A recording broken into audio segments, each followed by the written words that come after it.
গণমাধ্যম কর্মীদের যে এই ধারাবাহিক হামলা, এটি কিন্তু নতুন নয়। সাগরুনি থেকে তুহিন হত্যাকাণ্ড, গণ অভ্যুত্থানের সময় 6 জন সাংবাদিককে শহীদ করা হয়েছে। প্রতিটি ঘটনার পিছনে কিন্তু রয়েছে পুলিশ, এবং এই পুলিশ বাহিনীর ধারাবাহিক যে সাংবাদিকদেরকে টার্গেট করে হামলা, সেটি কিন্তু নতুন নয়। গতকালকে যে হামলার ঘটনা ঘটেছে, এটি 5 আগস্টের পর প্রথমবারের মতো এই ধরনের বড় ধরনের পরিকল্পিত এবং টার্গেট করে হামলার ঘটনা ঘটেছে।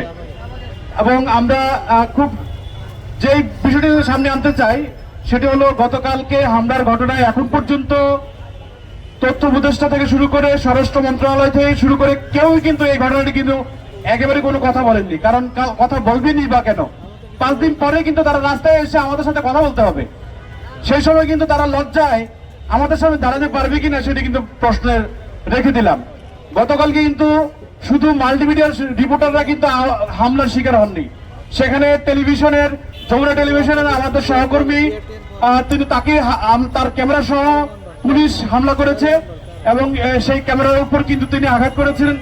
এর পাশাপাশি অন্যান্য অনেক সাংবাদিকদের উপর যে হামলা হয়েছে, সেই হামলা কিন্তু আমরা নিন্দা জানাই।